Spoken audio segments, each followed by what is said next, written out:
Global super লিগে Dubai ক্যাপিটালসের খেলা কেউ দেখেছেন?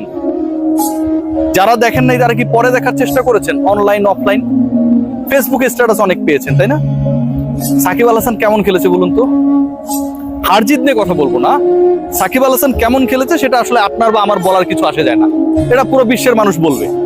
গ্লোবাল সুপার লিগে টি-20 বিশ্বকাপ, ইনফ্যাক্ট কাইন্ড অফ ফ্র্যাঞ্চাইজি বিশ্বকাপ, সেখানটায় বাংলাদেশের প্রথম প্রতিনিধি হিসেবে তিনি, যেহেতু এবারের আসরে এখন পর্যন্ত রংপুর রাইডার্স নামে নাই, আমি যখন এই ভিডিওটা বানাচ্ছি সাকিব আল হাসান নামলেন, দলের হয়ে হাইস্ট রান করলেন, 160-এর কাছাকাছি স্ট্রাইক রেটে ব্যাট করলেন, এবং সেই সাকিব আল হাসান এই কাজটা করে দেখালেন একই সময়ে যখন বাংলাদেশ দল শ্রীলঙ্কার বিপক্ষে খেলছিল। যখন বাংলাদেশ দলের আগামীর মহাতারকারা 29 বলে 32, 11 বলে 6 রানে বেশি করতে পারছিল না, যখন বাংলাদেশ দলের মহাতারকারা ব্যাটিং কম্বিনেশনে কখন কাকে খেলাবেন না এই ডিসিশন নিয়ে কনফিউজ হচ্ছিলেন, এবং অনেকেই ভাবার চেষ্টা করছিলেন ট্রানজিশনাল পিরিয়ড, সাকিবরা গেছে, সাকিবরা আসবে, ঠিক তখন সাকিব আবারও জানান দিলেন মহাতারকা আসলে তিনি একা। তিনি যে 56 রানের ইনিংসটা খেলেছেন, আপনি খেয়াল করে দেখবেন, এই 58 রানের ইনিংসটা খেলেছেন, এই 37 বলে 58 রানের ইনিংস 156 স্ট্রাইক রেটে। এখানে তিনি 7টা 4 মেরেছেন, একটা ছক্কা মেরেছেন। তার থেকেও বড় ব্যাপার, 58 রানে যখন দুবাই ক্যাপিটালসে 3 উইকেট চলে গেল, এবং ওই 3 উইকেট যখন গেল তখন দলটা 46 বলে 58 রান, 7 ওভার 4 বলে 58 রান, কিভাবে স্ট্রাগল করছে দুদিক থেকে, একদিকে উইকেট গেছে, অপর দিকে স্ট্রাগল করছে, তাদের রান রেট হচ্ছে এমন একটা অবস্থা যে আপনি 140-এর কাছাকাছি যদি অল আউট না হন করতে পারেন। সাকিব নামলেন তখন, প্র্যাকটিস না করা, ক্রিকেটের বাইরে থাকা, সমালোচিত সাকিব, চলে না সাকিব, বিতর্কিত সাকিব তখন নামলেন ব্যাটিং করতে নেমে প্রথম বলে রিভার্স সুইপ করলেন। বাংলাদেশের খেলা দেখার পাশাপাশি সাকিবের খেলাটাও ফলো করছিলাম, যদিও সাকিবকে নাকি আমি অনেক অপছন্দ করি।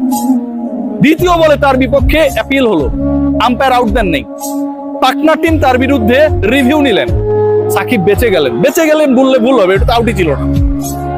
এরপর থেকে সাকিব যে কাজটা করে দেখিয়েছেন, 5 নম্বরে নেমে যে কাজটা করে দেখিয়েছেন, আমাদের নাইম শেখরা সেই কাজটা করে দেখাতে পারেন না, আমাদের লিটন কুমার দাসরা সেই কাজটা করে দেখাতে পারেন না, আমাদের মেগাস্টাররা সেই কাজটা করে দেখাতে পারেন না। ভাবতে পারেন একজন ক্রিকেটার সকল ধরনের ক্রিকেটের বাইরে, বোলিং অ্যাকশন প্রশ্নবিদ্ধ, পাকিস্তান সুপার লিগে চান্স পাওয়ার পর শূন্যতে আউট হয়ে গেছেন, কি পরিমাণ মেন্টাল স্ট্রেসে থেকে একজন ক্রিকেটার, এবং ওই টিমের হয়ে যখন খেলতে নামলেন সেই টিমটাও একটা বিশাল স্ট্রেসে তাকে ফেলেছে, অপরাজিত ইনিংসটা খেলতে পারেন, 160-এর কাছাকাছি স্ট্রাইক রেটে খেলতে পারেন। Dubai Capitals, Delhi Capitals, Dubai Capitals, এগুলো হচ্ছে সেম ফ্র্যাঞ্চাইজির দল। সাকিব আল হাসানকে যে দলে ভিড়িয়েছে এটা কিন্তু কোনো লাল্লু পাঞ্চুর দল না, বুঝে শুনে ভিড়িয়েছে, সেখানটায় তিনি তার প্রতিদানটা দিলেন। বাংলাদেশে সবার সাকিবের ইদানিং ক্রিকেটীয় প্রজ্ঞা নিয়ে, মেধা নিয়ে কথা বলতেও যেন আপত্তি, হিসাব করে সবাই কথা বলে, আমি দেখি ব্যাপারটা, আমি বলি টুকটাক, বাকিরা কেন যেন খুব হিসাব করে কথা বলে। ভাই এই সাকিব আল হাসান হয়তো অচল, হয়তো চলে না, আপনার বা কারো ডিসিশনে মনে হয় যে সাকিবকে দিয়ে আর কিছুই হবে না, বয়স হয়ে গেছে, সেই সাকিব আল হাসান কতটুকু কিভাবে করে দেখাতে পারেন যখন একই সময়ে স্পোর্টিং উইকেটে 200-250 রান হতে পারে এরকম একটা উইকেটে বাংলাদেশের ব্যাটাররা প্রথম 6 ওভারে 54 করার পর পরের 6 ওভারে করতে পারে মাত্র 23 রান।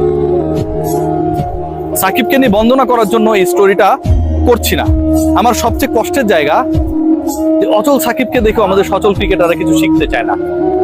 বাংলাদেশ দল যখন শ্রীলঙ্কার বিপক্ষে বাজেভাবে পরাজিত হলো, তারপরে নিজেদের ভুলগুলো দেখার সাথে সাথে, রিপ্লেতে বারবার দেখার সাথে সাথে, দয়া করে একটু প্রিয় সাকিব ভাইয়ের ইনিংসটাও দেখে নিয়ে কাজে লাগবে। Salute to Shakib. Global super লিগে বাংলাদেশের গ্লোবাল স্টার এমনটাই খেলবে, এটাই এক্সপেক্টেড, ইন স্টাইল। আবারও বলবো, প্রথম বলে রিভার্স সুইপ, এরপরে 7টা 4, একটা ছক্কা, এরপরে অপরাজিত থাকা, এরপরে দলের হয়ে সর্বোচ্চ রান করা, এরপরে প্রেসারটাকে প্রতিপক্ষের উপর দিয়ে দেওয়া, এরপরে দলের 30% রান তার ব্যাট থেকে আসা, সবকিছুই সাকিব করেছেন একই ম্যাচে, যখন বাংলাদেশ একই সময়ে ভিন্ন ম্যাচে খাবি খেয়েছিল। সবাই ভালো থাকবেন।